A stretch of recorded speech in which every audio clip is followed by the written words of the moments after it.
Hello, this video is for homeschoolers and public schoolers. I have some thoughts about Canada's social studies curriculum, particularly here in Ontario.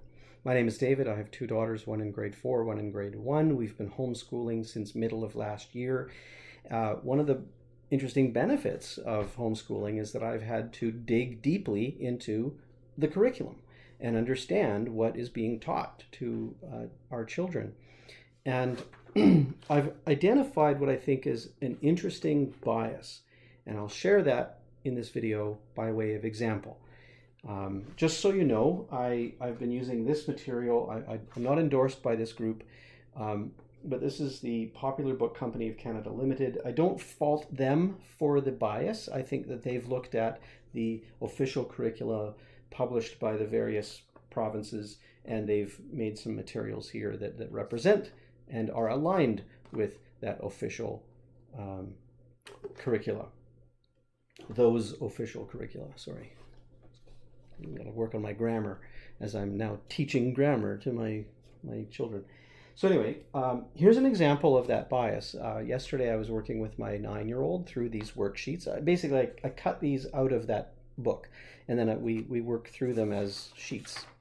So the sheet yesterday started with medieval peasants and knights. So keep in mind, this is what grade 4 students in Canadian public schools are learning.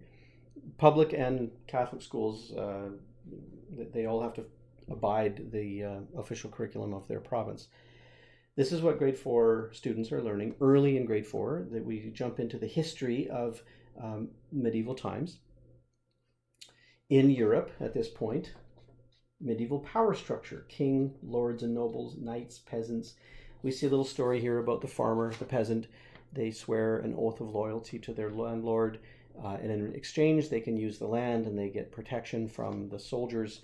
The soldiers here, the knight, they swear an oath of chivalry, and in exchange they get fed and clothed, and they can live in the castle to be close to their lord who they are protecting, and so on. Following that, there's a worksheet about the life of peasant versus the life of a knight, and some questions about that, just to internalize the materials so far. It's all good. Next page, we move to a comparison between medieval India and today. Okay, now this is interesting. We've just looked at what's happening in medieval Europe, and then we can compare that now to what was happening in medieval India. That's interesting. And then compare that to what's happening in modern day. So I like this flow. It's very cool. In medieval India, we also see a caste system, power structure, very similar to what we saw there. Shudras, Vaishyas, Kshatriyas, and Brahmins. We can talk now with I talked with my daughter about how you're born into one of these.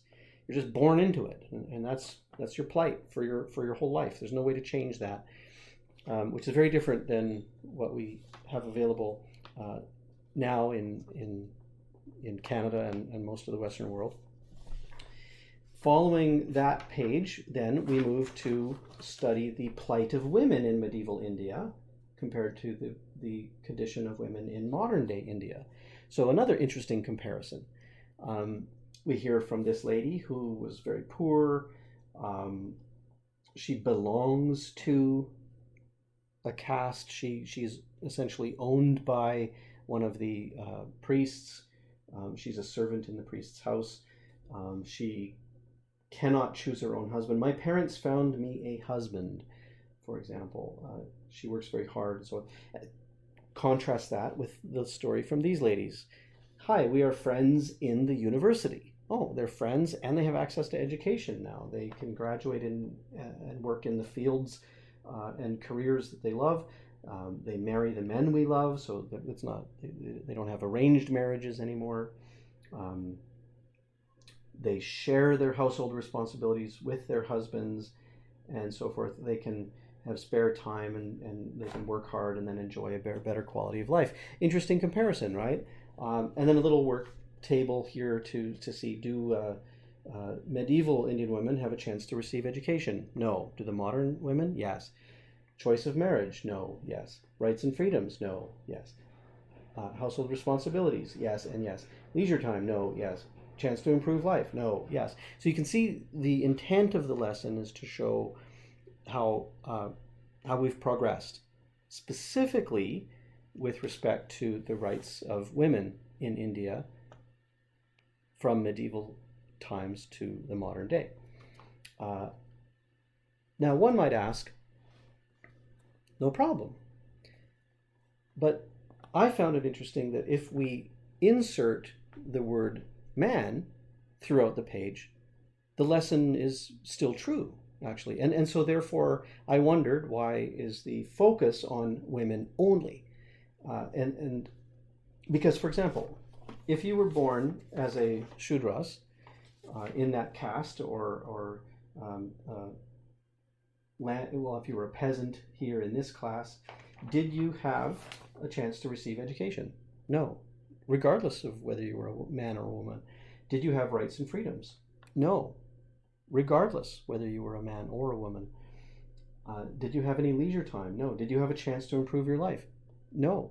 So what's true here of women in India is also true of men in those same eras.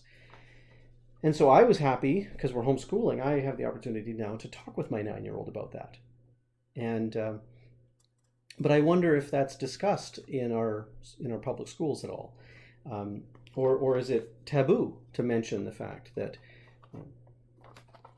that men and women suffered a terrible plight under totalitarian governments, and it's taken a long time and a lot of hard work to progress into a current state where we have equality of opportunity and the ability to vote, and so on. So I found it both interesting to observe this bias and important that I could then complement the material for my daughter with some additional truth. I don't know if it's just an error of omission or a deliberate omission. And I think that's an important thing for parents to talk about and understand. So thanks for watching and tuning in. If this was of any interest, please let me know. Please comment if you think maybe I've mischaracterized anything here. I'd be happy to talk about that. And I do hope that, well, if you've found the video useful, please comment and share it. Thank you for tuning in.